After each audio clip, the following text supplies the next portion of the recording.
Shugborough Inscription. En los terrenos de Shugborough Hall, en Staffordshire, hay un monumento que representa una réplica de la obra maestra de Nicholas Poussin, Los Pastores de Arcadia. Debajo de esa réplica hay una serie de letras que parecen no tener sentido. Nadie sabe lo que significa, y la historia no ayuda. El monumento es una construcción de mediados del siglo XVII. Algunos afirman que el misterioso código es un añadido posterior, ya que los documentos no lo mencionan hasta el siglo XIX. A lo largo del tiempo, ha habido varias soluciones a las cartas aparentemente aleatorias. El almirante George Anson, famoso por su circunnavegación del globo, posiblemente cifró un acróstico de un breve poema en latín a la memoria de su difunta esposa. Este verso se traduce al inglés como la mejor de las esposas, la mejor de las hermanas, un viudo muy devoto dedica a tus virtudes. Otro intento de resolver el enigma postula que las letras son acrósticos en latín de determinados versos bíblicos. Otros han sugerido que las letras representan las iniciales de notables residentes de Shugborough Hall y sus alrededores. Como norma de muchos misterios, se ha sugerido que las letras, una vez descifradas, dirán la ubicación del Santo Grial. Alguien ha especulado que el código está en realidad en lengua noruega. Cualquier intento de utilizar el latín o el inglés para descifrar el código es inútil. La inscripción no representa en absoluto letras, sino que es en realidad una cadena de números. Todos los que no han conseguido resolver el enigma de una vez por todas están en buena compañía. Tanto Dickens como Darwin intentaron resolver el enigma y fracasaron, dejando la misteriosa inscripción para que las generaciones posteriores la descifren. Indumilling Miracle.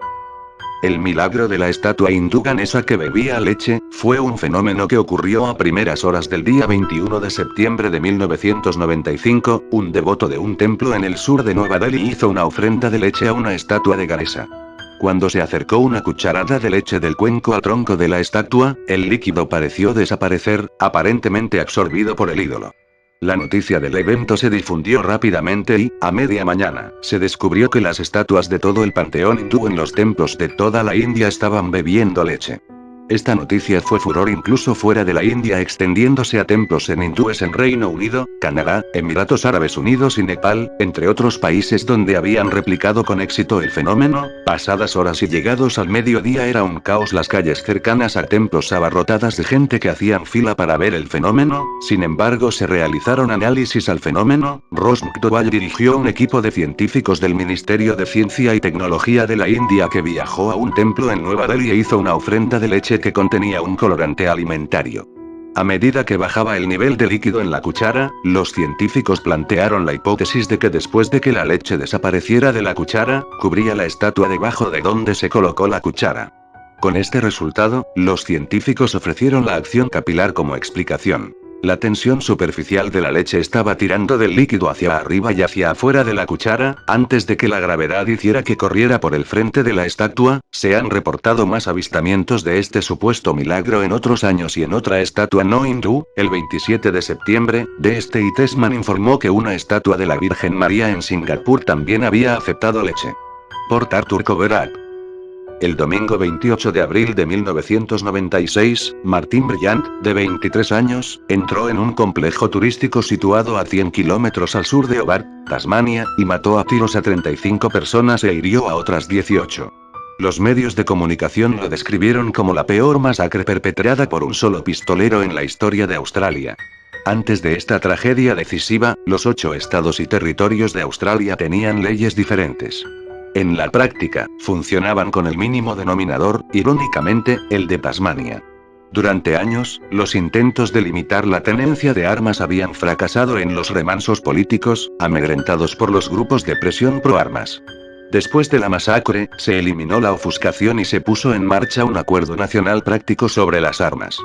Este acuerdo incluía la prohibición de los rifles semiautomáticos y de acción de bombeo, un plan de recompra compensatoria, un registro de todas las armas de fuego, la concesión de licencias a los tiradores basada en una razón genuina para poseer un arma de fuego, requisitos de almacenamiento seguro y leyes nacionales uniformes. Esto último, se dice que fue planeado para forzar la regulación de armas por parte de grupos extremistas. Un favorable semicircle. Era un canal de YouTube que subía una gran cantidad de contenido en poco tiempo. Estos vídeos eran muy crípticos y oscuros, aparentemente sin significado. Sin embargo, se destacaron dos vídeos, estos fueron Loki de Locke. La gente comenzó a investigar este canal y encontró imágenes ocultas en los vídeos. Mucha gente pensó que se trataba de un juego de realidad alternativa, pero justo cuando la gente empezó a investigarlo, se canceló. La rescisión se debió a spam. En marzo de 2015, se creó el semicírculo desfavorable. El canal comenzó a subir una gran cantidad de vídeos el 5 de abril. El canal continuó publicando una gran cantidad de vídeos, todos titulados con el símbolo de Sagitario y un número aleatorio de 6 dígitos, pero la mayoría carecía de una descripción. Los vídeos suelen mostrar imágenes abstractas pixeladas. En algunos casos, muestran solo un punto en un campo de color marrón sólido. Algunos vídeos omiten el sonido, mientras que otros presentan sonidos distorsionados. Algunos vídeos duran solo unos segundos, mientras que otros son mucho más largos. Un vídeo completamente silencioso tenía 11 horas de duración. Nunca se confirmó si era una ARG, lo más probable es que el canal fuera una copia, o al menos inspirado por WebDriver Torso Dudley Town. Es un asentamiento abandonado en el noroeste de Connecticut en los Estados Unidos, mejor conocido hoy como un pueblo fantasma. Debido al vandalismo y los intrusos, el sitio no está abierto al público. Un rumor local que se ha compartido con frecuencia en internet afirma que los fundadores de Dudleytown eran descendientes de Edmund Dudley, un noble inglés que fue decapitado por traición durante el reinado de Enrique VIII. A partir de ese momento, la familia Dudley fue puesta bajo una maldición que los siguió a través del Atlántico hasta América. Se culpa a esta maldición por casos de malas cosechas y enfermedades mentales en la aldea. Los historiadores locales no han encontrado ningún vínculo genealógico entre la familia Dudley de Cornualles y el noble inglés. Sin embargo, han notado muchas otras inconsistencias fácticas en los rumores. En cambio, el declive de la aldea se ha atribuido a su distancia del agua potable y a los suelos no aptos para el cultivo. Un caso confirmado de suicidio de un residente de la aldea tuvo lugar en el estado de Nueva York y no en Cornwall. Desde la década de 1990, la policía de Cornualles ha respondido a numerosos casos de vandalismo. La película de 1999, The Blair Witch Project, sobre un bosque embrujado provocó un mayor interés en el pueblo supuestamente embrujado. Esto aumentó la frecuencia de este tipo de incidentes. Los propietarios de la propiedad de Dudleytown la han cerrado al público. Los vecinos y la policía estatal de Connecticut vigilan regularmente a los intrusos y son procesados con todo el peso de la ley. Grand Unified Conspiracy Theory. Se trata de un libro en Amazon, escrito por Isaac Weishaupt, donde su descripción reza lo siguiente. Una gran teoría de la conspiración unificada. The Illuminati, Ancient Aliens, en Pop Culture es un proyecto de culminación de varios años de investigación y toma de notas sobre temas tabú y marginales de varios teóricos, filosofías y ámbitos académicos. Soy un editor de sitios web sobre teorías de la conspiración y la exposición que he tenido a estos temas me da una nueva perspectiva y claridad de estos temas a veces confusos y ofensivos. Enfoco gran parte del material en la filosofía de David Icke, así que si quieres una evaluación independiente de una tercera parte sobre por qué piensa que los cambiaformas reptilianos controlan nuestro planeta, y por qué podría estar en lo cierto, la infiltración de la industria de la música, el cine y el entretenimiento, y el simbolismo de lavado de cerebro que se encuentra en todos estos lugares, por ejemplo, el ojo que todo lo ve, las pirámides, etc. Las culturas antiguas, los nazis y el culto a lo oculto siguen desempeñando un papel clave en el sistema de control actual, y yo proporciono una visión de estos temas, incluyendo una revisión nunca antes publicada del controvertido y prohibido documental sobre el asesinato de la princesa Diana. Se presentan más teorías originales como el origen oculto de Rihanna, los dragones rojos y su simbolismo, y el programa de eugenesia de los Illuminati que se despliega a través de una agenda robótica transhumana. Antimedicine. Tuve que investigar demasiado, quizás más de lo que debería para meterme en el mundo de la selección natural haciendo su labor ante los seres humanos estúpidos. Les resumiré esto. Básicamente, se trata de prohibir el uso de la medicina, los tratamientos médicos, inyecciones, entre muchas otras cosas, rezando que esto producirá que el ser humano mejore su organismo a tal punto donde seremos prácticamente indestructibles ante organismos externos, y que el cuerpo humano tiene lo necesario para hacer frente a cualquier enfermedad habida y por haber, justificando esto que el ser humano sobrevivió demasiado en épocas anteriores sin esto, y que el uso de la medicina ha provocado más enfermedades, bacterias, virus, entre otros. Una tremenda estupidez, como la Tierra plana. Etnopsiquiatría. La etnopsiquiatría es psiquiatría que examina no solo la comprensión de la enfermedad mental de otras culturas, sino también los métodos de tratamiento distintos de los procedimientos occidentales estándar. Algunos entienden sistemas como el chamanismo o la posesión espiritual y los estados alterados de conciencia que los acompañan en términos de disociación o estados esquizoides. Para otros, estos fenómenos, a menudo considerados patológicos en Occidente, se tratan como normales en culturas que hacen un uso productivo de métodos excluidos de la psicología popular occidental. Este concepto viene de la antropología psicológica que busca costumbres, situaciones, patrones o traumas típicos de la crianza de los niños que puedan resultar en respuestas características, fantasías, ansiedades o conflictos, que a su vez encontrarían expresión o resolución en los rituales, mitos y otras características de la cultura en estudio. Dicho de otro modo, sería la búsqueda de soluciones no convencionales a problemas convencionales en la salud mental a través de la exploración extensa de culturas y antropología. Esto no asegura que vaya a funcionar porque cada problema como cada persona es distinto, es mejor ir de lleno en la solución acoplada al ambiente cultural y de vida que el individuo conoce, junto con acompañamiento de un profesional. Facius Cardans Visitors. A lo largo de la época medieval, existió una importante corriente de pensamiento distinta de la religión oficial, que culminó con las obras de los alquimistas y hermetistas. Entre estos grupos se encontraban algunos de los primeros científicos y hombres notables por la fuerza de su pensamiento independiente y por su vida aventurera, como Paracelso. La naturaleza de los misteriosos seres vestidos con ropas brillantes o cubiertos de pelo oscuro intrigaba intensamente a estos hombres. Fueron los primeros en relacionar estos extraños seres con las criaturas descritas en la Biblia y en los escritos de los primeros cabalistas. Según los escritores bíblicos, la jerarquía celestial incluye seres de forma humana llamados querubines, nombre que en hebreo significa llenos de conocimiento. Ezequiel los describe en los siguientes términos. Su aspecto era como carbones ardientes de fuego, y como el aspecto de lámparas. Subía y bajaba entre los seres vivos. Y el fuego era brillante, y del fuego salían relámpagos. Son las misteriosas criaturas que vuelan por el cielo y aterrizan en sus naves de nubes, a pesar de la autoridad de Agobar, de la misma raza que los ángeles. Se preguntaban los antiguos filósofos. No, porque son mortales. Un libro titulado Entretien sur les sciences secretes señala. Los hebreos llamaban Sadaim a estos seres que están entre los ángeles y el hombre, y los griegos, transponiendo las letras y añadiendo una sola sílaba, los llamaban daimonas. Entre los antiguos filósofos se consideraba que estos demonios eran una raza aérea, que gobernaba los elementos, mortal, engendradora, y desconocida en este siglo para aquellos que raramente buscan la verdad en su antigua morada, es decir, en la cábala y en la teología de los hebreos, que poseían el arte especial de mantener la comunión con ese pueblo aéreo y de conversar con todos estos habitantes del aire. Plutarco tenía incluso una teoría completa sobre la naturaleza de estos seres. Según Claude, piensa que es absurdo que no haya un medio entre los dos extremos de un ser inmortal y uno mortal. Que no puede haber en la naturaleza un defecto tan vasto, sin algún tipo de vida intermedia, que participe de ambos. Así como encontramos que la relación entre el alma y el cuerpo es hecha por los espíritus animales, así entre la divinidad y la humanidad hay esta especie de demonios.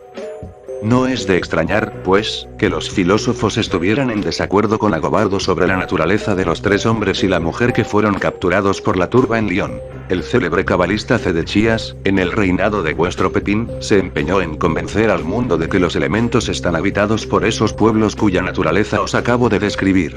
El recurso que se le ocurrió fue aconsejar a los silfos que se mostraran en el aire a todo el mundo. Lo hicieron suntuosamente. Estos seres fueron vistos en el aire en forma humana, a veces en formación de batalla marchando en buen orden, parados bajo las armas, o acampados bajo magníficas tiendas. A veces en naves aéreas maravillosamente construidas, cuyos escuadrones voladores vagaban a voluntad de los céfiros. ¿Qué ocurrió? ¿Suponéis que la época de la ignorancia se atrevería a razonar sobre la naturaleza de estos maravillosos espectáculos? El pueblo creyó enseguida que los hechiceros se habían apoderado del aire con el fin de suscitar tempestades y hacer caer el granizo sobre sus cosechas. Los teólogos y juristas eruditos pronto fueron de la misma opinión que las masas. El emperador también lo creía, y esta ridícula quimera llegó a tal punto que el sabio Carlomagno, y después de él Luis el Devonador, impusieron penas severas a todos estos supuestos tiranos del aire. Ahora viene un relato de un contacto franco, que cito del mismo libro, Entretien sur les ciencias secretas. Los silfos, al ver que el pueblo, los campesinos e incluso las cabezas coronadas estaban alarmados contra ellos, decidieron disipar la mala opinión que la gente tenía de su inocente flota llevándose a los hombres de todas las localidades y mostrándoles sus bellas mujeres, su república y su forma de gobierno, para luego volver a depositarlos en la tierra en diversas partes del mundo. Llevaron a cabo su plan. La gente que vio a estos hombres mientras descendían vino corriendo desde todas las direcciones, convencidos de antemano de que eran hechiceros que se habían separado de sus compañeros para venir a esparcir venenos en los frutos y en las fuentes. Llevados por el frenesí que les inspiraban tales fantasías, precipitaron a estos inocentes al suplicio. Es increíble el gran número de ellos que murieron por fuego y agua en todo el reino. El caso más extraordinario fue el del secuestro de 4 personas y su regreso a la tierra. Un día, entre otros casos, ocurrió en Lyon que 3 hombres y una mujer fueron vistos descender de estas naves aéreas. Toda la ciudad se reunió en torno a ellos, gritando que eran magos y que habían sido enviados por Grimaldus, duque de Beneventum, enemigo de Carlomagno, para destruir la cosecha francesa. En vano los 4 inocentes trataron de reivindicarse diciendo que eran sus propios compatriotas y que habían sido llevados hacía poco tiempo por hombres milagrosos que les habían mostrado maravillas inauditas, y que habían deseado darles cuenta de lo que habían visto. El frenético populación no prestó atención a su defensa, y estaba a punto de arrojarlos al fuego, cuando el digno Agobardo, obispo de Lyon, que habiendo sido monje en esa ciudad había adquirido una considerable autoridad en ella, acudió corriendo al oír el ruido, y habiendo escuchado las acusaciones del pueblo y la defensa de los acusados, pronunció gravemente que tanto lo uno como lo otro era falso. Que no era cierto que aquellos hombres hubieran caído del cielo, y que lo que decían haber visto allí era imposible. El pueblo creyó más en lo que decía su buen padre Agobard que en sus propios ojos, se tranquilizó, puso en libertad a los 4 embajadores de los silfos y recibió con asombro el libro que Agobardo escribió para confirmar la sentencia que había pronunciado. Así, el testimonio de estos 4 testigos quedó en vano. Tales historias estaban tan bien establecidas durante la Edad Media, que el problema de la comunicación con los elementales se convirtió en una gran preocupación de los adeptos herméticos y en una parte importante de su filosofía. Paracelso escribió un libro entero sobre la naturaleza de estos seres, pero se esmeró en advertir al lector de los peligros de una asociación con ellos. No quiero decir aquí, por los males que podrían sobrevenir a quienes lo intentaran, a través de qué pactos se asocia uno con estos seres, gracias a qué pactos se nos aparecen y nos hablan. Y en su tratado titulado ¿Por qué se nos aparecen estos seres?, presentó la siguiente ingeniosa teoría. Todo lo que Dios crea se manifiesta al hombre tarde o temprano. A veces Dios lo enfrenta con el diablo y los espíritus para convencerlo de su existencia. Desde lo alto del cielo, también envía a los ángeles, sus servidores. Así, estos seres se nos aparecen, no para quedarse entre nosotros o aliarse con nosotros, sino para que seamos capaces de comprenderlos. Estas apariciones son escasas, a decir verdad. Pero, ¿por qué habría de ser de otro modo? ¿No basta con que uno de nosotros vea a un ángel, para que todos creamos en los demás ángeles? Paracelso nació probablemente en 1493, y solo 2 años antes Facius Cardan había registrado su observación de 7 extraños visitantes directamente relacionados con las criaturas de los elementos que tanto desconcertarían al gran filósofo. El incidente se conserva en los escritos de su hijo, Jerónimo Cardan, 1501-1576, que hoy conocemos bien como matemático. Jerónimo Cardan vivió en Milán y no solo fue un matemático, sino también un ocultista y un médico. En su libro de Subtilitate, Cardan explica que había escuchado a menudo a su padre contar la historia particular y finalmente buscó su registro del evento, que decía lo siguiente. 13 de agosto de 1491. Cuando hube cumplido los ritos acostumbrados, hacia la hora 20ª del día, se me aparecieron 7 hombres debidamente vestidos con ropas de seda, parecidas a las togas griegas, y llevando, por así decirlo, zapatos brillantes. La ropa interior bajo sus corazas brillantes y rubicundas parecía estar forjada en carmesí y era de una gloria y belleza extraordinarias. Sin embargo, no todos iban vestidos de esta manera, sino solo 2 que parecían ser de rango más noble que los demás. El más alto de ellos, que era de tez rojiza, era atendido por 2 acompañantes, y el segundo, que era más justo y de menor estatura, por 3. En total eran 7. No dejó constancia de si llevaban la cabeza cubierta. Tenían unos 40 años, pero no parecían tener más de 30. Cuando se les preguntó quiénes eran, dijeron que eran hombres compuestos, por así decirlo, de aire, y sujetos al nacimiento y a la muerte. Era cierto que sus vidas eran mucho más largas que las nuestras, pudiendo llegar incluso a los 300 años de duración. Interrogados sobre la inmortalidad de nuestra alma, afirmaron que nada sobrevive que sea propio del individuo. Cuando mi padre les preguntó por qué no revelaban los tesoros a los hombres si sabían dónde estaban, le respondieron que estaba prohibido por una ley peculiar bajo las más duras penas que alguien comunicara este conocimiento a hombres. Permanecieron con mi padre durante más de 3 horas. Pero cuando les interrogó sobre la causa del universo no se pusieron de acuerdo. El más alto de ellos negó que Dios hubiera hecho el mundo desde la eternidad. Por el contrario, el otro añadió que Dios lo creó de un momento a otro, de modo que si desistiera por un instante el mundo perecería, sea esto un hecho o una fábula, así es. Casi 3 siglos después, en septiembre de 1768, un joven de 16 años viajaba a la Universidad de Leipzig con 2 pasajeros procedentes de Frankfurt. Llovía la mayor parte del trayecto, y el carruaje a veces tenía problemas para subir la cuesta. En una ocasión, cuando los pasajeros habían abandonado sus asientos para caminar detrás de los caballos, el joven observó un extraño objeto luminoso a ras de suelo. De repente, en un barranco a la derecha del camino, vi una especie de anfiteatro, maravillosamente iluminado. En un espacio en forma de embudo brillaban innumerables lucecitas, colocadas unas encima de otras, y brillaban tan intensamente que la vista se deslumbraba. Pero lo que aún confundía más la vista era que no se mantenían quietas, sino que saltaban aquí y allá, tanto hacia abajo como a la inversa, y en todas direcciones. Sin embargo, los más grandes permanecieron inmóviles y siguieron brillando. Solo con la mayor reticencia me permití alejarme del espectáculo, que hubiera deseado examinar más de cerca. No voy a decidir si se trataba de un pandemonium de duendes o de una compañía de criaturas luminosas. El joven en cuestión era Goethe. Encontrará este avistamiento en el 6º libro de su autobiografía, según el director de cine y estudioso del ocultismo Kenneth Anger, con quien estoy por este interesante descubrimiento. ¿Habría tenido el poeta y científico alemán ocasión de aprender más sobre las criaturas luminosas si hubiera vivido en el siglo XX? Si Paracelso volviera, encontraría nuevo material para sus teorías sobre la naturaleza de las extrañas y fugitivas razas de seres del cielo. Podemos suponer sin temor a equivocarnos que su atención se vería inmediatamente atraída por los archivos modernos de aterrizajes de ovnis e informes de abducción. Nazi Bell. Die Glocke. La campana fue supuestamente un experimento llevado a cabo por científicos del Tercer Reich que trabajaban para las SS en una instalación alemana conocida como Der Riese el Gigante cerca de la mina Wenceslaus y cerca de la frontera checa. Se le dio la clasificación de prioridad decisiva para el resultado de la guerra, la categoría más alta conocida de secreto y prioridad de financiación conocida en el Tercer Reich. Ningún otro proyecto conocido tuvo una clasificación tan alta. Hasta el día de hoy no está claro exactamente qué fueron los experimentos Bell y cuál fue realmente el objetivo. Die Glocke se describe como un dispositivo hecho de un metal duro y pesado de aproximadamente 2,7 metros, 9 pies, de ancho y 3,7 a 4,6 metros, 12 a 15 pies, de alto, que tiene una forma similar a la de una campana grande.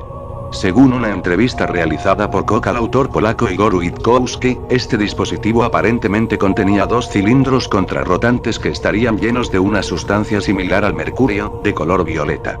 Este líquido metálico se denominó en código Sherun 525 y se almacenó en un termo alto y delgado de 1 metro de altura revestido de plomo. Otras sustancias que se dice que se utilizaron en los experimentos, denominadas Leichtmetall, metal ligero, incluían peróxidos de torio y berilio. El dispositivo requería grandes cantidades de electricidad alimentada a través de un cableado grueso de la planta de energía cercana. Witkowski describe Die Glocke, cuando se activa, con una zona de efecto que se extiende de 150 de 200 metros, 490 a 660 pies. Dentro de la zona, se formarían cristales en el tejido animal, la sangre se gelificaría y se separaría, mientras que las plantas se descompondrían en una sustancia grasa. Witkowski también dijo que 5 de los 7 científicos originales que trabajaban en el proyecto murieron en el transcurso de las pruebas. Frohn en Kremers. Final foto. Kremers y Frohn eran estudiantes de Amersfoort en los Países Bajos. Habían pasado 6 meses planificando su viaje a Panamá, que se suponía que iba a ser parte de vacaciones y parte de viaje de servicio. Planearon pasar algún tiempo caminando y haciendo giras mientras también trabajaban como voluntarios con niños locales, enseñaban artes y manualidades y aprendían español. Las dos mujeres habían estado caminando por la jungla panameña durante las últimas 2 semanas como parte de un viaje misionero con mochila y tenían la intención de quedarse las próximas 4 semanas con su familia anfitriona para trabajar como voluntarias en una escuela local. Sin embargo, después de que se despidieron de su familia a las 11 a.m. del 1 de abril del 2014, nunca más se les volvió a ver. Uno de los teléfonos de las chicas fue encontrado y había imágenes recientes. Las primeras fotos de la cámara se tomaron la mañana del 1 de abril cuando las mujeres se habían marchado para su caminata. Las fotos los mostraban en un sendero cerca de Continental Divide, aunque nada en ellos llevó a la policía a sospechar. Sin embargo, la segunda serie de fotos fue preocupante. Tomadas en la oscuridad de la noche, entre la 1 y las 4 de la madrugada del 8 de abril, las fotos mostraban las pertenencias de las chicas esparcidas sobre rocas, bolsas de plástico y envoltorios de dulces, montículos de tierra extrañamente apilados, un espejo y, lo más preocupante, la parte posterior de la cabeza de Kremers con sangre goteando de su sien. Después de investigar el área donde se encontró la mochila, la policía descubrió la ropa de Kremers, cuidadosamente doblada a lo largo de la orilla del río. 2 meses después, en la misma zona, se encontraron un hueso pélvico y un pie, todavía dentro de una bota. Poco después de eso, se descubrieron los huesos de ambas mujeres. Los huesos de Lisanne Front parecían haberse descompuesto naturalmente, ya que todavía tenían trozos de carne adheridos. Los huesos de Kremers eran completamente blancos y parecían blanqueados. La policía interrogó a los lugareños, los guías turísticos y otros excursionistas que habían estado en el área en ese momento, pero nada más que las fotos y los registros de llamadas les proporcionó evidencia de lo que había sucedido. Ni siquiera había pruebas suficientes para determinar la causa de la muerte. Hasta el día de hoy, la desaparición y muerte de Chris Kremers y Lisanne Front siguen siendo un misterio desgarrador. The Shining Brain Beagle. Se ha discutido mucho sobre el escarabajo VW amarillo de Jack en El Resplandor. En el libro, era rojo y muchos han especulado que Kubrick lo cambió como un mensaje a Stephen King. Más adelante en la película vemos un escarabajo VW rojo que ha sido aplastado por un semirremolque. Es como si Kubrick le dijera a King: he destrozado tu historia y la he hecho mía. Es un análisis perfectamente válido, pero estoy aquí para ofrecer una interpretación mucho más jugosa que implica a Julian Koenig, el padre de Sarah Koenig. Sarah Koenig es la presentadora del exitoso podcast serial. En primer lugar, debemos reconocer la fascinación de Kubrick por los códigos crípticos, las pistas y los símbolos. Al comenzar su carrera como fotógrafo, aprendió rápidamente el poder de las imágenes. A los 16 años, su foto de un vendedor de periódicos el día de la muerte de Roosevelt se publicó en la revista Look. Pronto se convirtió en uno de sus fotógrafos de plantilla. Se dice que Kubrick estaba muy interesado en la publicidad y en la forma abreviada en que los anuncios podían transmitir el significado en unas pocas palabras e imágenes. También se dice que creía que The Codebreakers The Story of Secret Writing, de David Kahn, era uno de los libros más importantes jamás escritos. Con esto en mente, el escarabajo VW. Este icónico coche está impregnado de tradición. Desde sus sórdidas raíces nazis, que implican afirmaciones de esclavitud y asesinato, hasta la dominación del mundo en décadas. Quizás el coche más querido de todos los tiempos. Uno de los mercados más importantes para el VW fue el estadounidense. Los norteamericanos tradicionalmente amaban los coches grandes y vender el diminuto escarabajo en 1959 no iba a ser fácil. Para ello, 3 hombres idearon lo que Adage llamó la campaña publicitaria del siglo XX. Prácticamente reescribieron la publicidad. Por supuesto, me refiero a la famosa campaña Think Smile y Lemon, escrita por Julian Koenig, el padre de Sarah, y dirigida artísticamente por Helmut Krone. El anuncio de Lemon califica el coche de malo, pero luego explica cómo el riguroso control de calidad de VW hace que siempre se consiga uno bueno. La discreta confianza de los anuncios hizo que un coche con raíces nazis aparentemente irreconciliables fuera aceptable para una nueva generación de la contracultura. Pero Kubrick no lo olvidó. Aunque el anuncio es en blanco y negro, la referencia al amarillo limón se guardó en algún lugar de su enorme bóveda cerebral.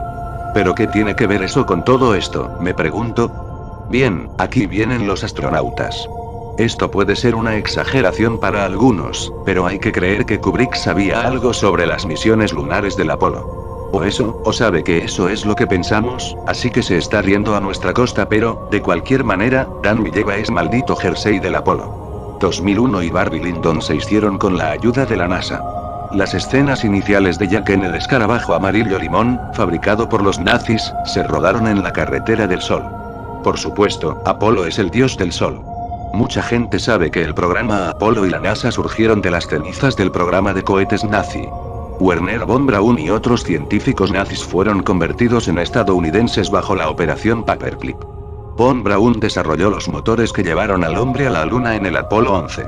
Sin embargo, antes del programa Apolo, hubo otro programa de la NASA llamado Géminis. Los fans del Resplandor verán cierta sinergia temática con los gemelos. El programa Géminis no terminó bien. Algunos lo han llamado asesinato, o Red Room, si lo prefieren. Los astronautas Gus Grissom y Roger Chaffee se quemaron vivos cuando se produjo un incendio en su módulo de pruebas, digamos que si alguien quema una tostada. La familia de Grissom ha sostenido durante mucho tiempo que los astronautas de Gemini fueron eliminados por elementos dentro del gobierno, apilados ordenadamente en el ala oeste. Grissom, en particular, había sido un personaje difícil de tratar para la NASA. Anteriormente se le había culpado del hundimiento de la cápsula espacial Liberty Bell 7 cuando supuestamente abrió la escotilla de forma incorrecta, un incidente que él siempre negó y que fue hecho famoso por Tom Wolfe cuando afirmó que Grissom había jodido a la gente en su libro The Light Stuff. De nuevo, los fans del Resplandor verán una referencia a la escena de la relación entre el perro y el oso. Pero aquí es donde se pone bueno. En los días anteriores a su muerte, Grissom había manifestado que el Apolo nunca llegaría a la Luna, diciendo que estaban a años de distancia de algo así. Afirmaba que los cohetes que tenían no eran buenos. Decía que el Apolo era un limón. De hecho, colgó un limón de verdad en el módulo de entrenamiento del Apolo.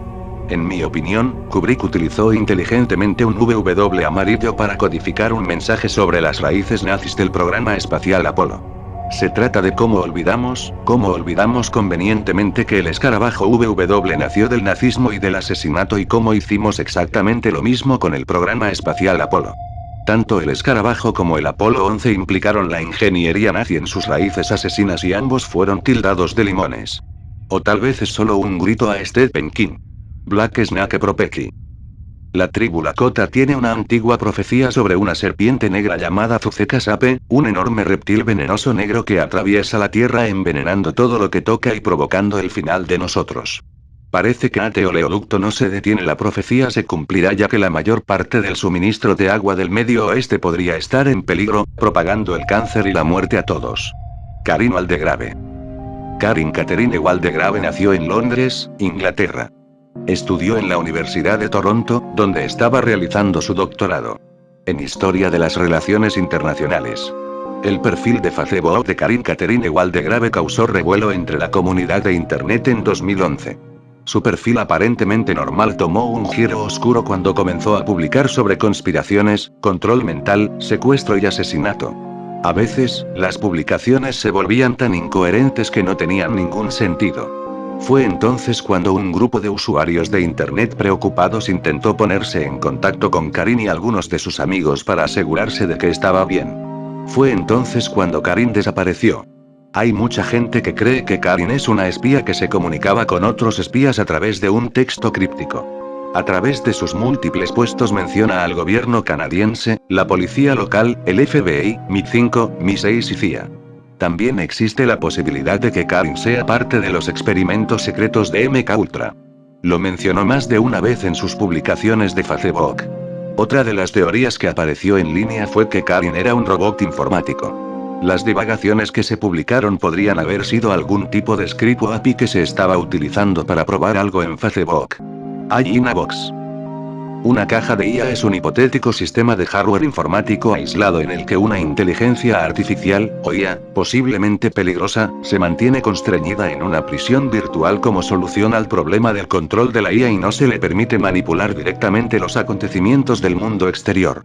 Dicha caja estaría restringida a canales de comunicación minimalistas. Desgraciadamente, aunque la caja esté bien diseñada, una IA suficientemente inteligente puede ser capaz de persuadir o engañar a sus guardianes humanos para que la liberen, o ser capaz de hackear su salida de la caja. Algo así como un famoso SCP que posiblemente ya conozcan. Fave Kane. La teoría libertaria evento causal del libre albedrío de Robert Kane ha sido objeto de diversas críticas. En respuesta a la objeción de la suerte, ha dado una respuesta ambigua que da lugar a críticas adicionales que son evitables. Explico la teoría de Kane, la objeción de la suerte y la respuesta de Kane al problema de la suerte. Observo que en algunos lugares sugiere que los deseos duales de los agentes involucrados en acciones autoformativas, SFA, proporcionan la clave para responder a la objeción de la suerte, mientras que en otros lugares sugiere que los deseos duales o intentos de los agentes son la clave. Varios filósofos critican el punto de vista de Kane centrándose en su concepto de la doble voluntad / intento implicada en las SFA. Y básicamente eso, es una teoría política. Aunque desconozco por qué está tan baja. Vanishing Lake, Hampshire. Lougareema, también conocido como el lago desaparecido, está situado en la carretera de la costa, a pocos kilómetros de la ciudad costera de Ballycastle, en Irlanda. El lago se asienta sobre un lecho de tiza agujereado con un agujero tapón que a menudo se atasca con turba y hace que la depresión de Lougareema se llene, especialmente cuando llueve mucho. Cuando el tapón se despeja, el lago se desagua rápidamente bajo tierra. Un transeúnte que no conozca el lago y su desaparición nunca sabría que existe.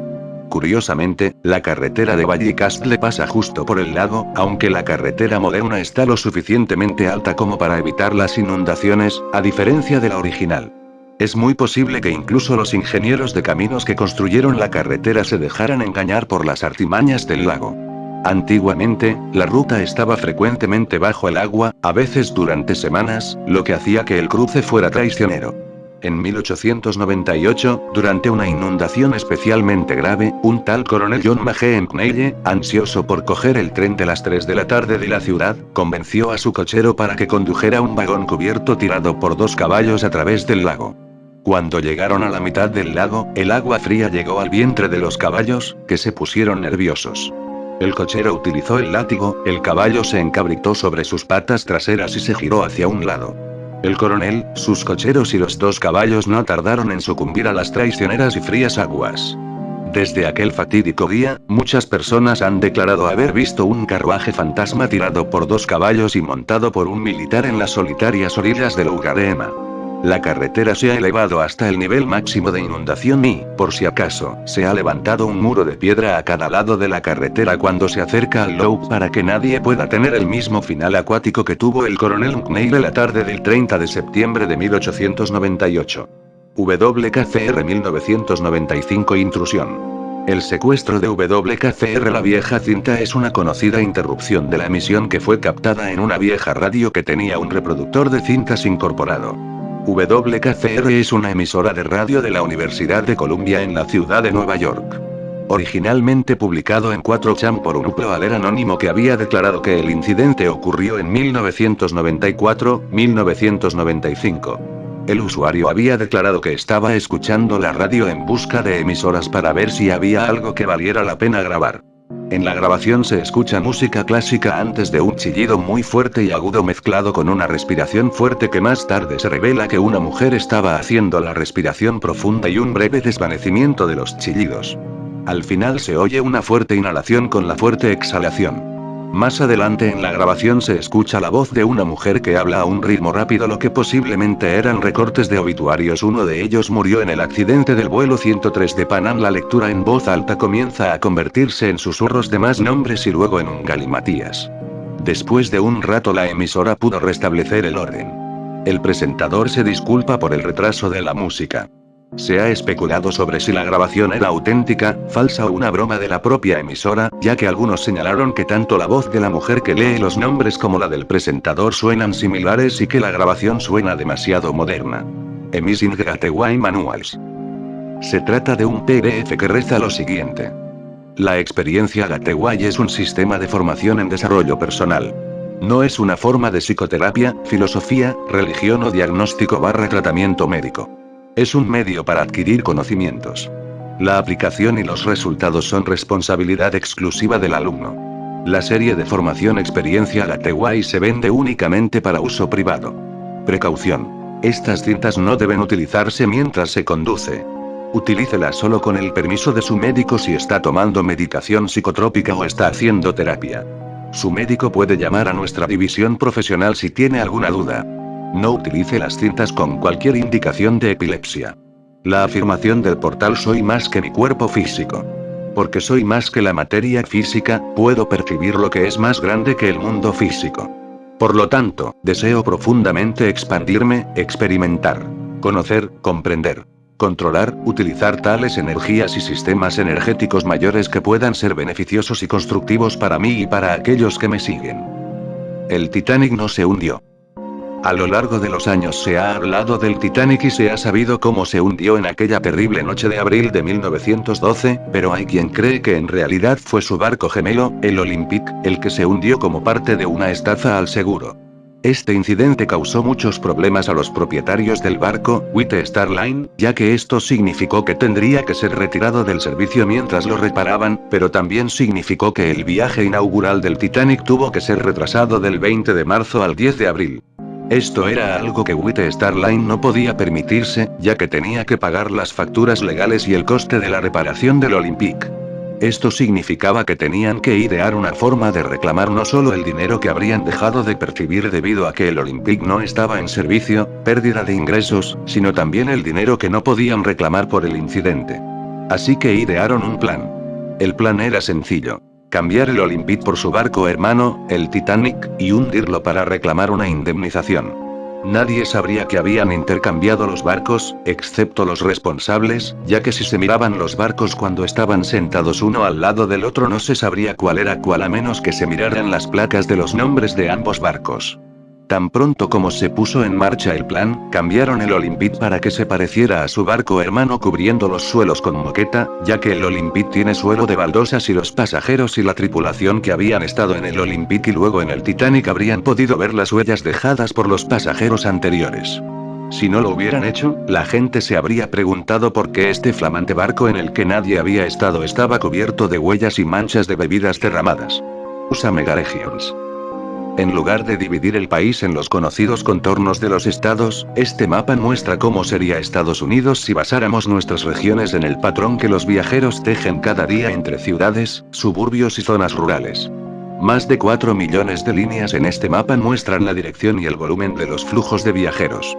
Los bordes blancos muestran una nueva geografía de megaregiones basada en una detección algorítmica de comunidades relacionadas.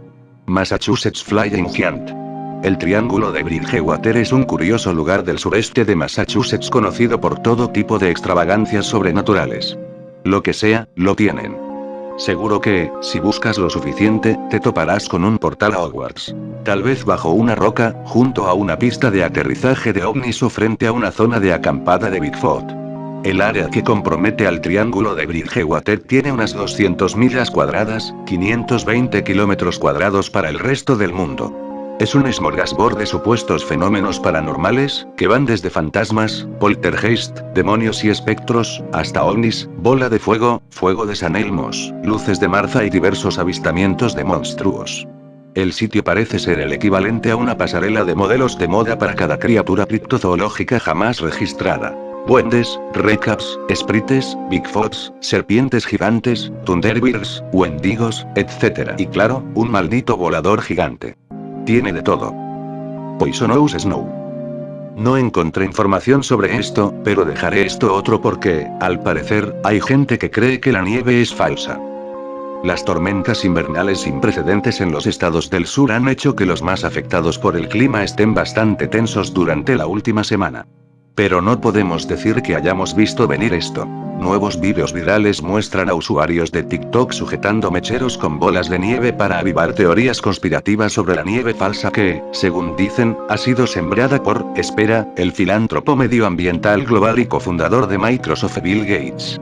En los vídeos, la gente sostiene las llamas abiertas de los mecheros y otros utensilios directamente sobre las bolas de nieve endurecidas.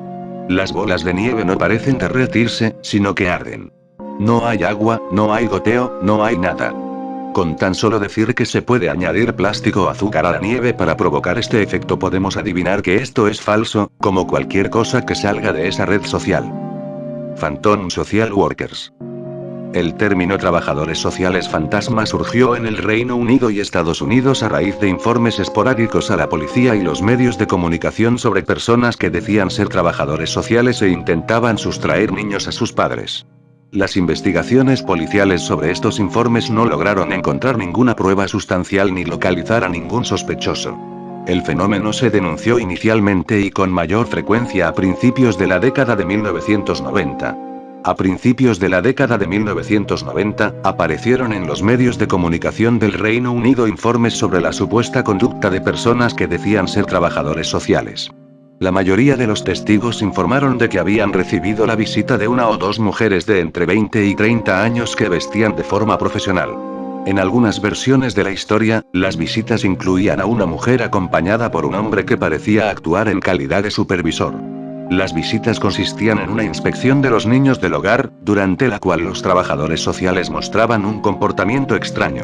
Las afirmaciones sobre la naturaleza de los exámenes alimentaron la preocupación de que los niños fueran objeto de abusos sexuales. La policía de South Yorkshire puso en marcha una importante investigación sobre el fenómeno de los trabajadores sociales fantasma en 1990, conocida como Operación Chilcare. La investigación se convirtió en una de las mayores de la historia del Reino Unido, con la participación de 23 fuerzas policiales distintas.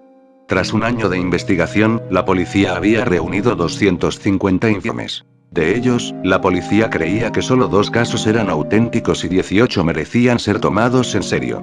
Los criminólogos especularon con la posibilidad de que incluso los casos auténticos estuvieran relacionados con investigadores de abusos infantiles autoproclamados, o con personas que buscaban hacer falsas acusaciones, en lugar de con abusadores sexuales de niños.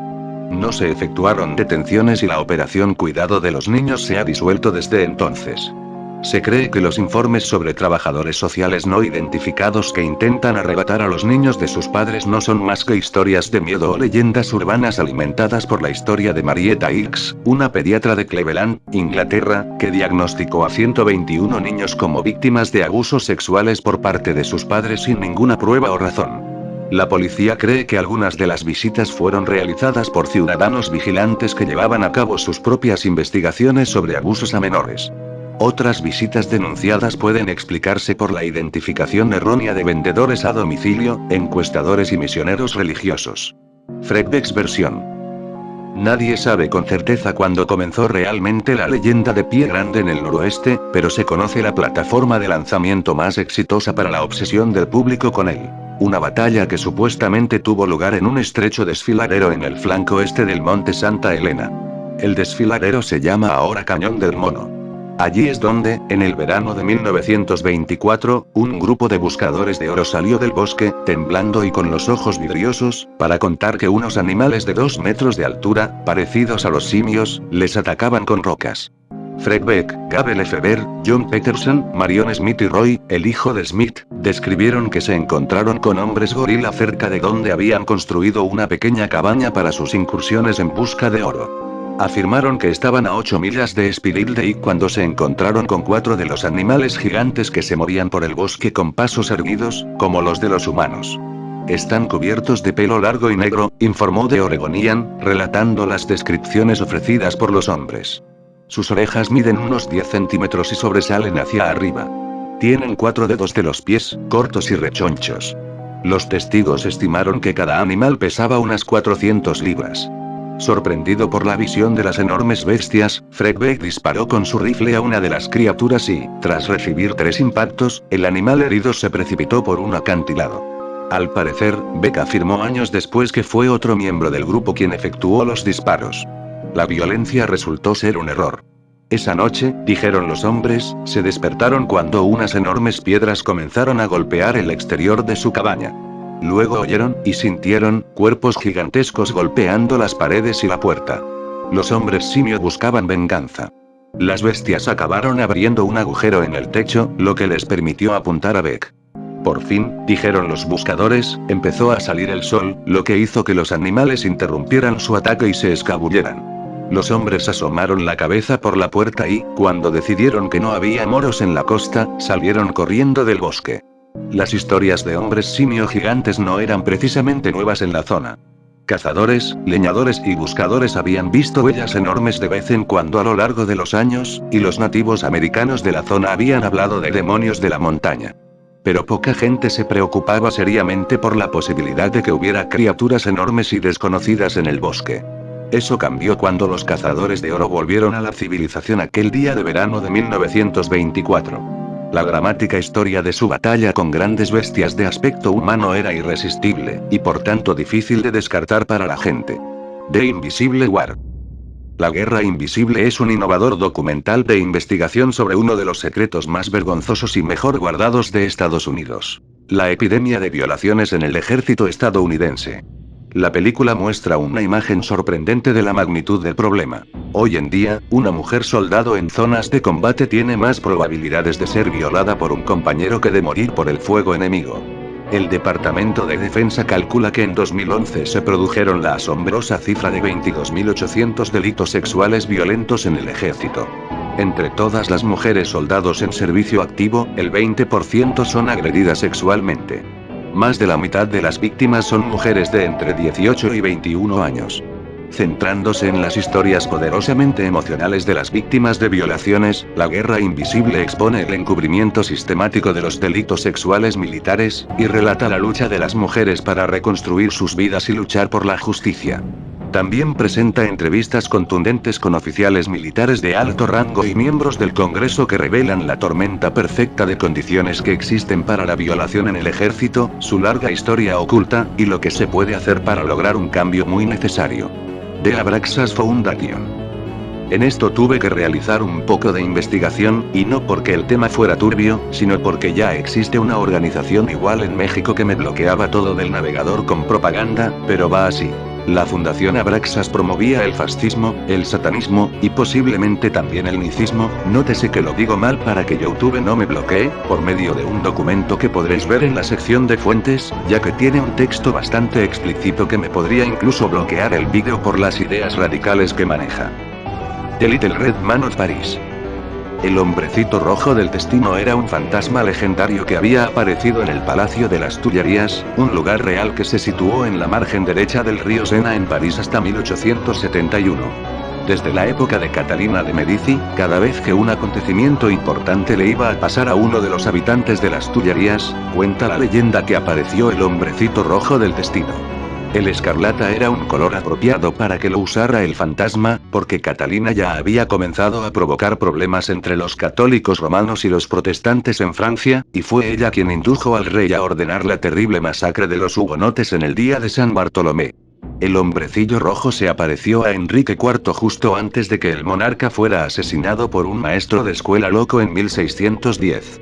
En 1792, las camareras sorprendidas descubrieron el gnomo vestido de escarlata en la cama de Luis XVI en el momento en que el rey amenazado estaba haciendo un intento inútil para escapar de las maquinaciones de los revolucionarios franceses.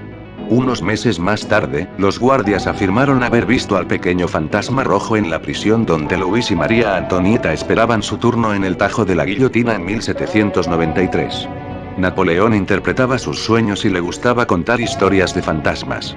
Creía firmemente en un pequeño hombre rojo del destino que predijo su futuro y dejó que esta creencia influyera en sus decisiones. Una mirada histórica reflexiva a Napoleón debería incluir sus supersticiones y creencias folclóricas, y una evaluación de cuánto influyeron en sus acciones. Poco antes de la ceremonia de coronación que lo coronaría a él y a Josefina como emperador y emperatriz de Francia, Napoleón le dio a su esposa una copia del viejo libro y le pidió que leyera las profecías que contenía, que, según le dijo, ciertos hombres habían dicho que pertenecían a él.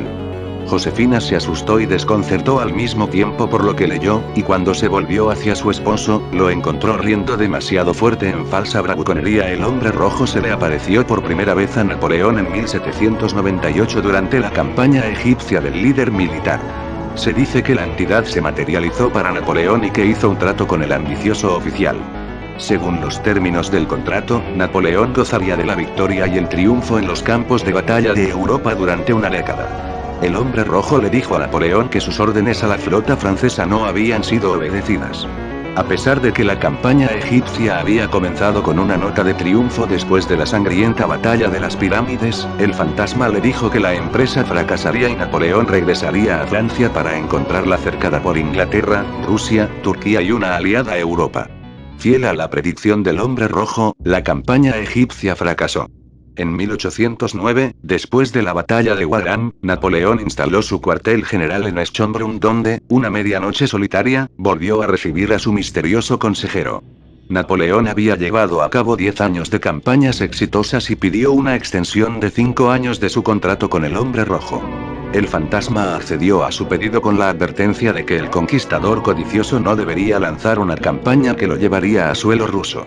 Napoleón ignoró la advertencia y se encontró con un desastre que resultó ser más significativo que la derrota física que se produjo en Waterloo. El pequeño Hombre Rojo pareció seguir a Napoleón a lo largo de todas sus campañas y proporcionó un mapa aproximado de algunos de los eventos de la vida de Napoleón. La gente de las Tuileries estaba familiarizada con las historias del pequeño Hombre Rojo del destino que se le apareció a Napoleón mientras se encontraba en el palacio. El Hombre Rojo hizo su tercera y última aparición en la mañana del 1 de enero de 1814, poco antes de que el emperador se viera obligado a abdicar. El Gnomo Rojo se apareció primero al consejero del Estado Mole y exigió que se le permitiera ver al emperador sobre asuntos de importancia urgente. A Mole se le habían dado órdenes estrictas de que no se molestara al emperador, pero cuando fue con el mensaje de que el Hombre Rojo estaba allí, se le concedió la entrada inmediata al misterioso extraño. Se dice que Napoleón le suplicó al Hombre Rojo que le diera tiempo para completar la ejecución de ciertas propuestas, pero el mensajero profético le dio solo 3 meses para lograr una paz general o todo se acabaría para él. En un esfuerzo inútil por ganar más tiempo, Napoleón intentó desesperadamente lanzar una nueva campaña oriental. Tal movimiento dejó a París para caer en manos de los aliados. Y el 1 de abril, 3 meses después de la última visita del Hombre Rojo al emperador, Talleyrand y el Senado pidieron la abdicación de Napoleón. Mientras Napoleón pasaba esos últimos días melancólicos mirando con tristeza el mar, tenía razones válidas para creer que un libro escrito 262 años antes de su ascenso a la gloria había predicho con precisión su destino. The Witches and Mutants. 16 de julio de 1945. El emplazamiento de Trinity, situado en el desierto de la Jornada del Muerto a unas 35 millas al sureste de Socorro, Nuevo México, en el nuevo Witches and Proving Ground. La primera ocurrencia de una detonación nuclear, un dispositivo de plutonio con diseño de implosión apodado de Garjet. El comienzo de la era atómica. El temor de que la Alemania nazi estuviera desarrollando bombas atómicas, unido a la creciente concienciación sobre diversas amenazas fascistas de países europeos, impulsó a Estados Unidos a seguir explorando planes para desarrollar su propio armamento de base nuclear. Así nació el Proyecto Manhattan, y la carrera armamentística cambió para siempre. Con la amenaza de la bomba atómica llegó el miedo a la lluvia radiactiva en la atmósfera, y el potencial de lesiones y mutaciones. La paranoia se extendió entre la población. Se construyeron refugios antibombas como medida de precaución para proteger a la gente de la inminente amenaza nuclear de la Guerra Fría, permitiendo a los ciudadanos vivir bajo tierra hasta que los efectos de la lluvia radioactiva disminuyeran a un nivel seguro. Pero, ¿qué pasa con los que no tuvieron la suerte de ponerse a salvo? ¿Qué pasa con los seres humanos y las criaturas que pueden haber estado expuestos a las pocas pruebas que tuvieron lugar en la superficie? Se especuló sobre los posibles efectos de la exposición a la radiación. Bueno, esta teoría habla acerca de que existen mutantes en el desierto donde se hicieron las pruebas nucleares, que posteriormente, terminaron por confundirse por extraterrestres. 1962 Pensacola Incident. En la historia moderna de las serpientes marinas, solo tenemos un informe que implique muertes humanas. Esta historia apareció en el número de mayo de 1965 de la revista Fate. En un relato en primera persona, Edward Brian Cleary afirmó haber tenido una experiencia aterradora el 24 de marzo de 1962 frente a Pensacola, Florida. Cleary y 4 amigos remaron en una balsa salvavidas para bucear en un barco hundido. Se desató una tormenta repentina que les obligó a alejarse de tierra. Por la noche, una niebla se cerró sobre ellos. En la niebla, escucharon algo que se movía y luego vieron en la niebla lo que parecía momentáneamente como un poste de teléfono de unos 3 metros de altura con una bombilla en la parte superior. El objeto era, sin embargo, un animal parecido a un plesiosaurio. Más concretamente, el cuello medía unos 3 metros de largo, era de color verde pardo y de aspecto liso. La cabeza era como la de una tortuga marina, pero más alargada y con dientes. Cuando se sumergió por última vez, parecía tener una aleta dorsal. Además, según recuerdo, los ojos eran verdes con pupilas ovaladas. Esta criatura procedió a matar a los compañeros de Cleary uno por uno. Solo Cleary consiguió llegar a un mástil que sobresalía del pecio que estaban buceando, donde se aferró hasta que se hizo de día. Algunos hechos han sido verificados. El Massachusetts se encuentra hoy en día a solo 26 pies de agua en la Reserva Acuática Estatal de Fort Pickens, con partes del barco que aún sobresalen del mar. Cleary sigue viviendo en Florida, aunque aparentemente no ha hablado sobre el tema del ataque desde que se publicó su artículo. En su momento informó de las muertes, pero dice que las autoridades y los periodistas le dijeron que no mencionara al monstruo marino. Se recuperó un cuerpo. El hombre había muerto ahogado. ¿Qué debemos hacer con esto? Sí, como creen algunos criptoinvestigadores, entre los que me incluyó, hay al menos una gran criatura marina sin clasificar detrás de las historias de serpientes marinas, entonces no sería sorprendente que un espécimen se llevara ocasionalmente a un hombre al agua, aunque los humanos no fueran normalmente su presa. Sucede con los tiburones, como todos sabemos. Todo lo que tenemos como evidencia es el relato de Cleary. Sabemos que un hombre se ahogó, no se lo comió, y lo mismo puede ocurrir con los demás. El caso se sostiene o cae en Sinclair y es veraz. La criatura parecida a un plesiosaurio que golpea a sus víctimas desde la niebla parece una escena de una mala película de terror, pero también lo es el ataque de un tiburón. El boceto que Cleary hizo de su criatura, muy parecido a un plesiosaurio, muestra la cabeza unida al cuello en un ángulo antinatural de 90 grados. Es un detalle muy preocupante que Cleary no explica con qué luz vio a su criatura como para describirla. Sin embargo, suponiendo por un momento que el relato sea real, es de esperar cierto grado de error del observador. Si tomamos su boceto como una representación general, no exacta, que muchos informes podrían ser del mismo animal. Me viene a la mente el informe de 1893 del barco de vapor Umphuli, así como el informe del HMS Flea de finales de la década de 1830. Los informes del Golfo de México son raros, aunque una fuente en línea informa de la historia de Ryan Herman, cuyo grupo de jóvenes de la iglesia vio un animal similar desde un puente cerca de la ciudad de Panamá. El informe más impresionante sobre monstruos marinos de esta zona, realizado por el naturalista y escritor Thomas Elm en 1943, describe un mamífero que no se parece en absoluto al boceto de Cleary. Bernard Eubelmans lo clasificó como un ejemplo de su tipo Merorse, mientras que el de Umphuli era un Lomnecet y el de Flea un Marinesaurian. Sin embargo, los autores posteriores han agrupado los informes de las serpientes marinas en menos tipos. Como ocurre a menudo en la criptozoología, nos quedamos con una historia sin pruebas que la corroboren. Esa historia, por increíble que parezca, podría ser cierta. Pero no lo sabemos. Hasta que ya menos que consigamos un espécimen de una criatura que coincida con la bestia de Cleary, la muerte de 4 jóvenes seguirá siendo un misterio del mar. Men wearing plate shirts / Bigfoot wearing plate shirts. El término flannel shirt Sasquatch denota una rara subcategoría de avistamientos de homínidos norteamericanos en los que la misteriosa criatura parecía llevar ropas humanas, la mayoría de las veces una camisa de franela raída o de otro tipo de pieles de animales. En los años 60 y 70, de vez en cuando salían a la luz informes del oeste americano sobre pies grandes bípedos y peludos que se veían con camisas de cuadros y pantalones cortos andrajosos en el cuerpo. En algunas investigaciones, hubo intentos intrigantes de relacionarlos con archivos de encuentros paranormales con avistamientos de entidades erguidas que se decía que llevaban camisas a cuadros. Dentro de la parapsicología, existe un subcampo de estudio relativo a los fantasmas con camisas a cuadros. Hay varias explicaciones sobre lo que podría ser la criatura. Las teorías incluyen una especie no descubierta, un críptido, que lleva ropas humanas hechas por él mismo o apropiadas. Un humano confundido con un críptido. Una alucinación compartida o un fantasma similar a las figuras de camisa a cuadros vistas en todo el mundo. Zapruder Film Was Faked. La película Zapruder es una secuencia cinematográfica muda en color filmada por Abraham Zapruder con una cámara de cine casera Bell Howell, mientras la comitiva del presidente de los Estados Unidos John F. Kennedy pasaba por la plaza de Alley en Dallas, Texas, el 22 de noviembre de 1963. Inesperadamente, acabó captando el asesinato del presidente. Aunque no es la única película del tiroteo, la de Zapruder ha sido descrita como la más completa, ya que ofrece una visión relativamente clara desde una posición algo elevada en el lado desde el que se ve la herida mortal en la cabeza del presidente.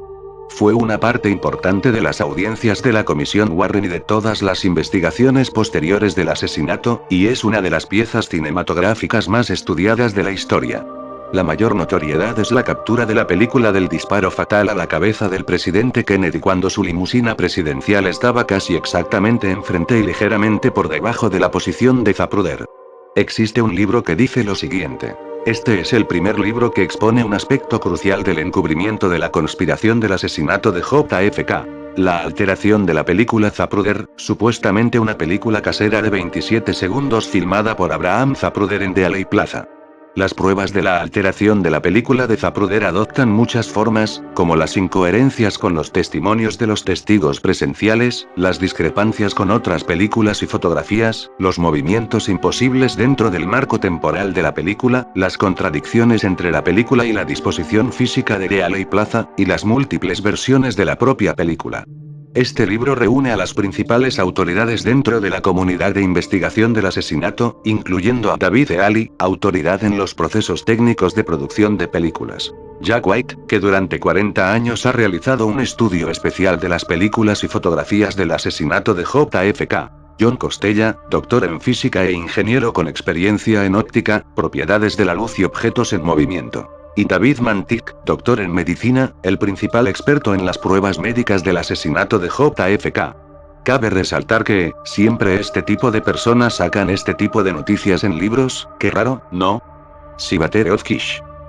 El Cibaterium era un género de giráfido prehistórico que se extendía desde África hasta el subcontinente indio. Era un animal muy grande. El Cibaterium giganteum es, por su peso, el mayor giráfido conocido, y también posiblemente el mayor rumiante de todos los tiempos.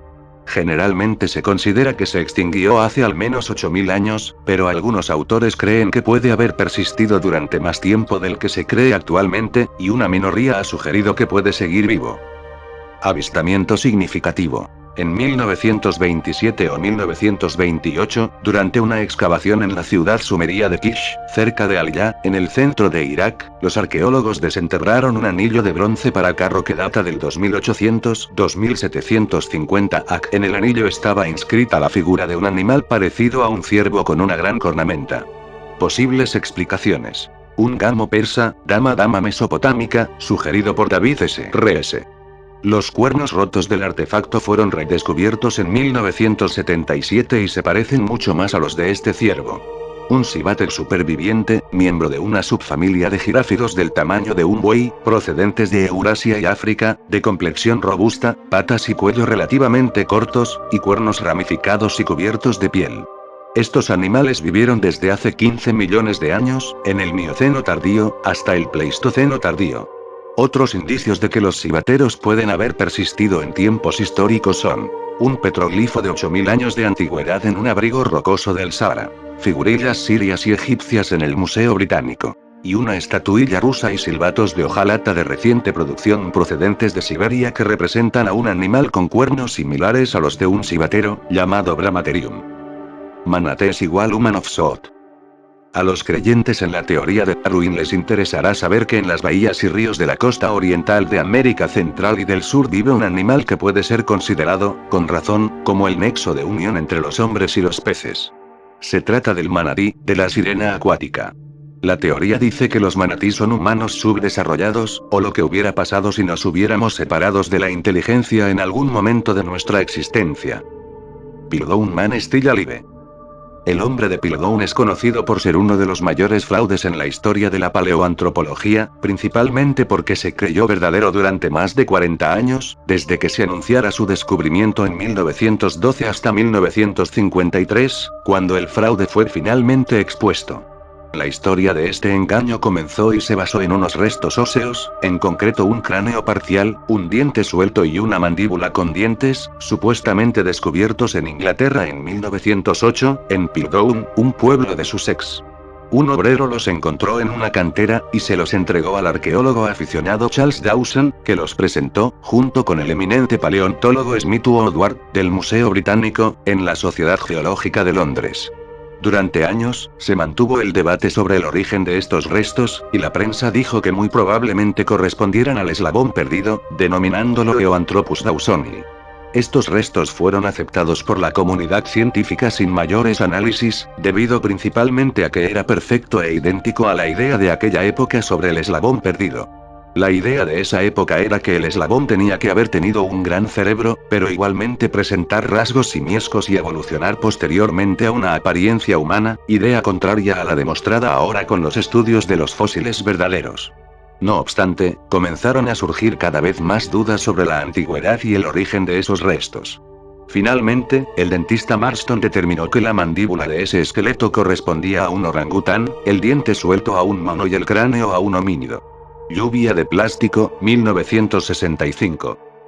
Este incidente concreto ocurrió en un pequeño pueblo de Pensilvania en 1965, en el que llovieron pequeñas cosas de plástico, que luego se determinó que eran polietileno, durante un tiempo. Forma parte de un fenómeno más amplio en el que llueven cosas extrañas, desde las manchas que inducen a la enfermedad mencionadas anteriormente en el iceberg hasta la vida marina y las ranas. También hay cada vez más casos de trozos de plástico en la lluvia, algo que probablemente solo va a empeorar con el tiempo. El caso de 1965 nunca se explicó realmente. French Klein New Zealand. Francia tenía algunos asentamientos en Nueva Zelanda, pero los británicos se quedaron con ella, lo cual es interesante desde el punto de vista histórico, pero no tan extraño. Sin embargo, se supone que existe una leyenda según la cual hay una especie de reclamación francesa genuina y legal sellada en una caja botella que está hundida en el océano en algún lugar cerca de Nueva Zelanda y que, si se encuentra, legitimaría la reclamación y la haría oficial. Ahora bien, es probable que las cosas no funcionen así y no he podido encontrar mucha base para este rumor más allá de la gente que afirma que existe, así que hay que tener cuidado. Sovieturkcore/Crushporn. Es más, o menos lo que parece.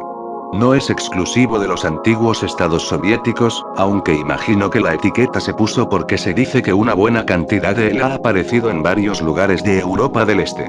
En Europa y en Estados Unidos se han verificado muchos casos, aunque la naturaleza específica del Urtkore varía. Puede ser el contenido de una película snuff que está al borde del límite, pero a menudo es más bien un chantaje extremo generado a través de diversas tácticas de manipulación y estafas en línea. A menudo se dirige a los niños. Suspicious Deaths of Holistic Doctors.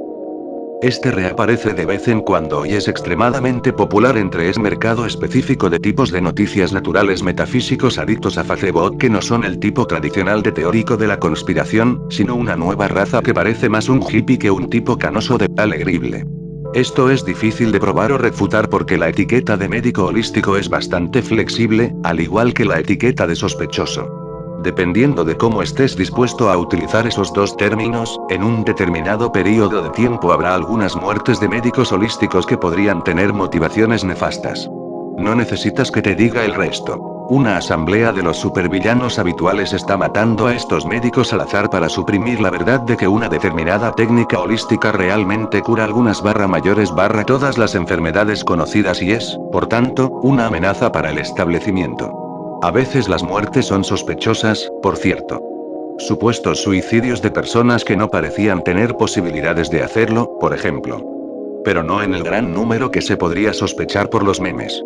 Paluxy Tracks. El Paluxy es un río de Texas. Lo más importante es que hay una zona en la que se han encontrado huellas de dinosaurios junto a huellas humanas, supuestamente, todas de la misma capa de roca y, por tanto, de aproximadamente la misma edad.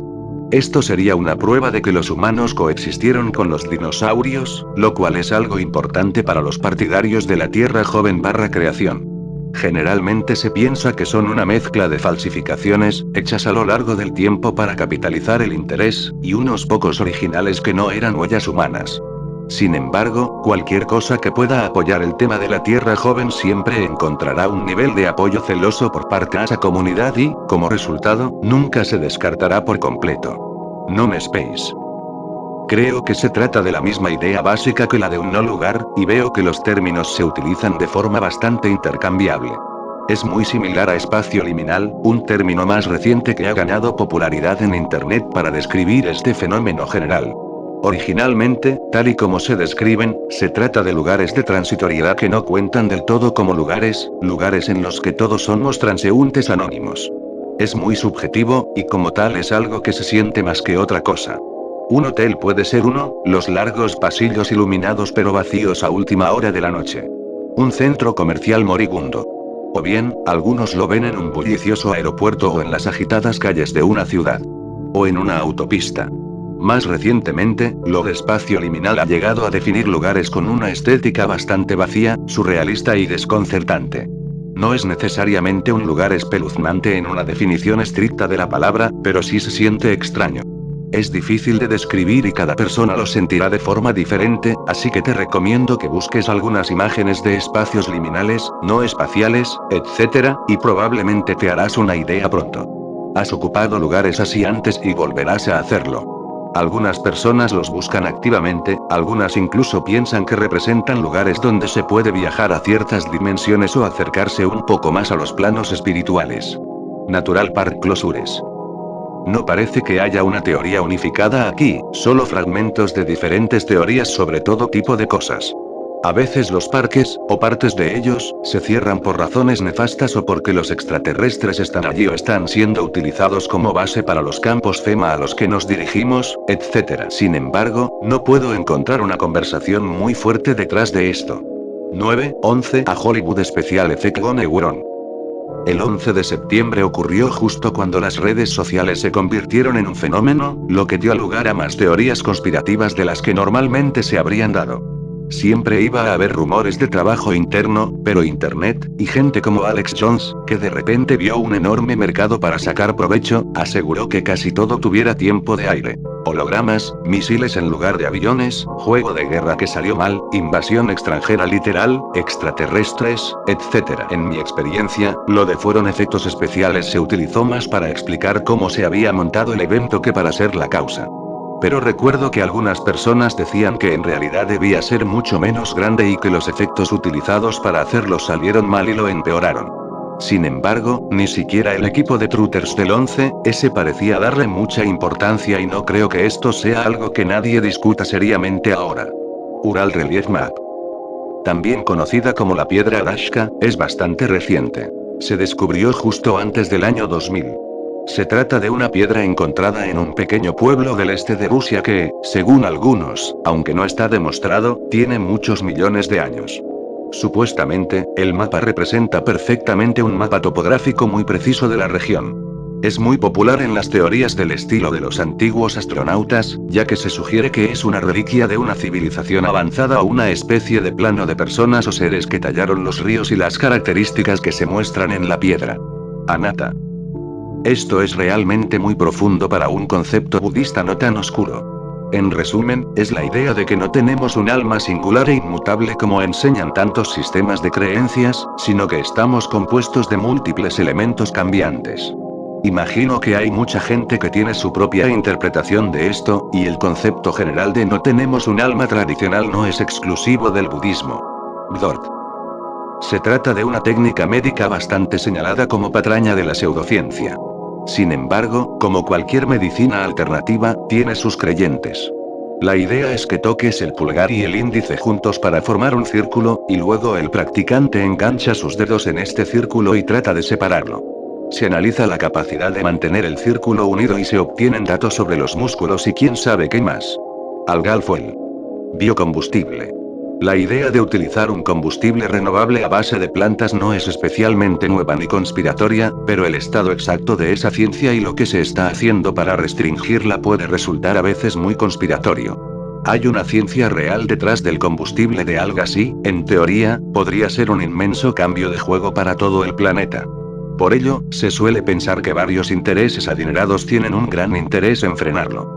De vez en cuando aparecen rumores sobre una forma de combustible que ya existe y que funciona al 100%, o sobre alguien que inventó una forma perfecta, pero que luego desapareció, o incluso la rara carta inversa de que el combustible de algas es en realidad malo por razones nebulosas. Facebook Experiments. Aunque el propósito específico y la naturaleza de los experimentos pueden variar, la teoría general es que Facebook experimenta regularmente con sus usuarios con una variedad de tácticas que van desde la manipulación de las noticias / medios de comunicación hasta el intento de manipular sus propias emociones controlando lo que ven. El razonamiento para esto se sugiere a veces como la recolección de datos a instancias de diversas agencias del alfabeto, o puro marketing para exprimir más dinero de la gente, o incluso la manipulación de la mente ordenada por el gobierno. Aunque no hay muchas pruebas sólidas, también es una de esas cosas que Facebook admite si lees muchas de sus entrevistas y declaraciones. Y si aún sigues en Facebook, está claro que están jugando con los feeds y los algoritmos. Libor Shooter Connections. LIBOR significa London Interbank Offered Rate, que es una especie de tipo de interés de referencia mutuamente acordado para los préstamos entre bancos. Hubo un escándalo relacionado con esto, en el que los bancos y banqueros implicados encontraron una manera de jugar con el sistema y enriquecerse de manera significativa. Esto es diferente de la forma habitual en que los bancos crean dinero imaginario, ya que la forma en que crearon este dinero imaginario iba en contra de las normas arbitrarias sobre la creación de dinero imaginario. De todos modos, dos de los hombres relacionados con esto eran los padres de los tiradores en masa, los que tuvieron lugar en Newtown y Aurora.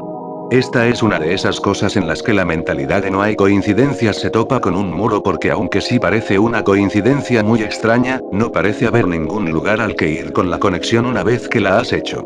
Así que se queda ahí, los teóricos son conscientes de ello, pero no se suele hablar mucho de ello. Kiyoaki Tunnel. Este es un estrecho túnel de tráfico en Kioto, Japón.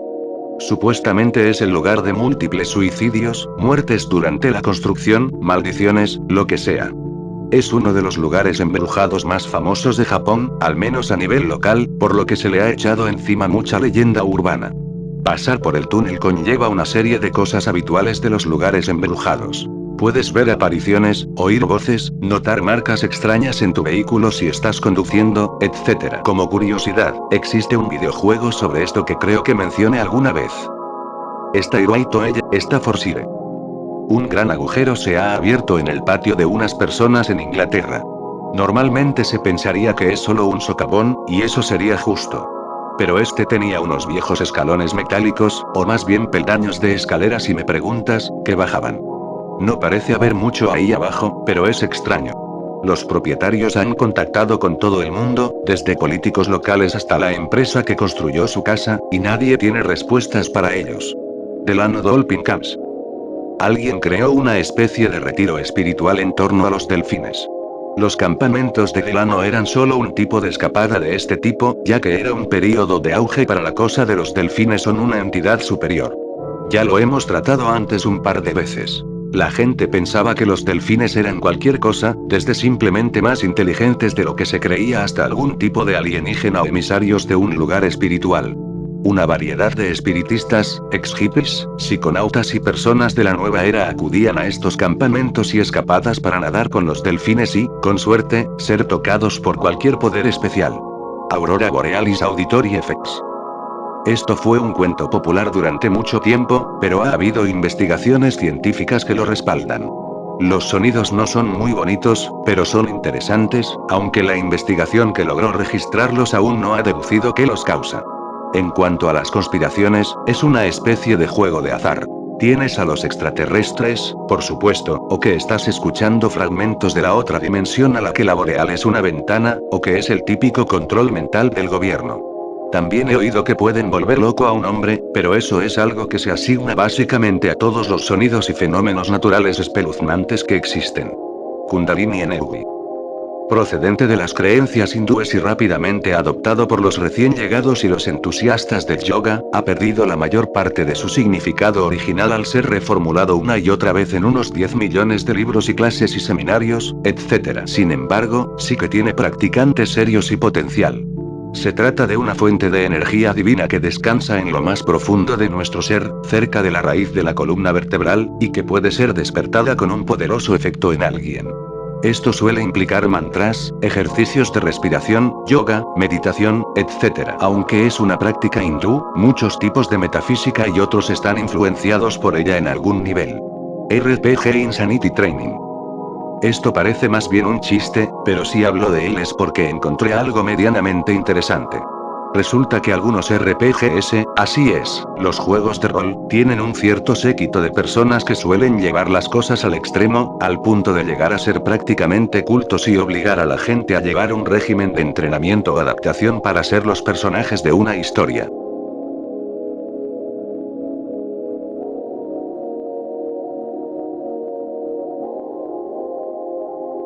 Sanicotland. Sanicotland era una isla fantasma en el océano Ártico. Su supuesta existencia se convirtió en una especie de mito en la Rusia del siglo XIX. Yakov Sanikov y Matvey Hedenstrom afirmaron haber visto la masa terrestre durante su expedición cartográfica de 1809 a 1810 a las islas de Nueva Siberia. Sanikov fue el primero en informar el avistamiento de una nueva tierra al norte de la isla Kotelny en 1811, de ahí el nombre Sanikovland. En 1886, el explorador alemán el barón Eduard von Toll informó haber observado la esquiva tierra durante una expedición a las islas de Nueva Siberia. En agosto de 1901, durante la expedición polar rusa, también dirigida por Toll, el barco ártico ruso Zarya cruzó el mar de Laptev en busca de la legendaria tierra Sanikov. Pronto fue bloqueado por un bloque de hielo flotante en las islas de Nueva Siberia. Los intentos de llegar a la tierra de Sanikov, que se consideraban más allá de las islas de Lon, continuaron en 1902 mientras el Zarya estaba atrapado en el hielo fijo. En noviembre, Toll y 3 compañeros abandonaron el Zarya y viajaron hacia el sur en témpanos de hielos sueltos, lejos de la isla Bennett, y desaparecieron para siempre. Una búsqueda por parte del rompehielos soviético Sadko se anunció en 1936 y se llevó a cabo en 1937, pero no encontró rastros de la Tierra. Algunos historiadores y geógrafos, a juzgar por otros éxitos de Sanikov y la presencia de bancos de arena poco profundos en la ubicación mapeada de Sanikovland, postulan que efectivamente existió una vez, pero fue destruido por la erosión costera y se convirtió en un banco de arena sumergido, como muchos otros. Islas formadas por hielo fosilizado o por permafrost. Este proceso de desaparición de las islas árticas continúa dentro del archipiélago de las islas de Nueva Siberia. Otros historiadores y geógrafos plantean la hipótesis de que Sanikovland podría haber sido una imagen espejada de la isla Bennett. Tales espejismos ocurren con frecuencia en la región ártica. Bulgasari. Pulgasari, o Bulgasari, es una criatura legendaria de la mitología coreana. Ha habido al menos 2 interpretaciones kaiju del personaje. En la película surcoreana Bulgasari de 1962 y en la película norcoreana Pulgasari de 1985, la primera ahora está perdida. Pulgasari lleva el nombre de la criatura legendaria del mismo nombre, que se deriva de la palabra chino-coreana Bulgasal, que significa no se puede matar. En Pulgasari se parecía a un toro. Es extremadamente alto y tiene un cuerpo musculoso que recuerda al minotauro. Tiene cuernos largos y un pelaje oscuro que cubre su cuerpo. Su vientre también parece estar protegido por placas de armadura dorada. En Pulgasari fue creado cuando una pequeña figura de monstruo creada por un herrero entró en contacto con la sangre de la hija del herrero, dando lugar al monstruo con cuernos. En Bulgasari, después de ser asesinado por traidores durante la dinastía Goryeo, un hábil artista marcial resucita como Bulgasari, un monstruo temible que consume hierro. Si está en el iceberg creo que es por su director, Shin Sang-ok, un aclamado director de cine surcoreano que fue abducido por el régimen de Kim Jong-il junto a su ex esposa, Choi Eun-hye. Después de estar 3 años en prisión, fue encomendado por el líder supremo de hacer películas para él con el fin de obtener el reconocimiento mundial a la industria cinematográfica de Corea del Norte. Entre esas estaba Pulgasari, la cual era un pseudo remake de Bulgasari hecha por Kim Jeong-hye del cual el dictador norcoreano era admirador, así como de las películas de Godzilla hechas por Toho. Es una película con alta carga propagandística, pero de ahí en más no hay mucho que decir sobre su contenido. Cuando terminaron la cinta, el director y la actriz aprovecharon para escapar a una embajada estadounidense en Viena, Austria. Mientras trataban de conseguir patrocinadores para una película biográfica de Genghis Khan. También algunos miembros del staff que trabajó en Return of Godzilla, de 1984, fueron coaccionados para trabajar en los efectos especiales de la película, pensando que iban a grabar en China. Parche Golf es el nombre dado a un hecho y mod del famoso juego San Andreas que se publicó en 4chan a mediados del año 2017. El mismo causó controversia interna entre los mismos admins de la página, debido a contenido escabroso y sensible dentro del mismo. En algún momento entre agosto y septiembre de 2017, un usuario anónimo que afirmaba ser un desarrollador de mods para TA, abrió un hilo pidiendo ideas para un mod de misiones. Al parecer, el hilo captó la atención de algunos usuarios, los cuales empezaron a dar ideas extravagantes y estúpidas de acciones, diálogos, y otras modificaciones que podía hacer. Algunos mandaron links con blogs de notas explicando más detalladamente sus ideas para el mod. Un par de semanas después, quien al parecer era el mismo usuario, hizo otro hilo compartiendo la modificación basada en las recomendaciones de los otros anónimos. el mod agregaba nuevas misiones además de texturas, audios, skins, y otras modificaciones visibles. La mayoría de estas modificaciones estaban basadas en memes y jergas usadas en el sitio. No existe mucha información del mod, ya que no se pudo recuperar muchos mensajes del hilo, pero se puede afirmar que muchos de estas misiones eran en tono de broma. Los hechos raros del mod sucederían desde el inicio, ya que resultó ser que el creador le colocó un virus como una broma. Lo bueno es que dicho virus era uno que podía ser borrado con cualquier antivirus. Otro hecho raro, eran los nombres de los personajes en algunas misiones. Mientras que en el juego original los personajes genéricos no tienen nombre, o si lo tienen es muy simple, en este mod los personajes genéricos y sin importancia tenían nombre, y eran nombres completos. Esto fue bastante extraño, ya que no tiene sentido que un personaje de una sola misión tuviera estos nombres complejos.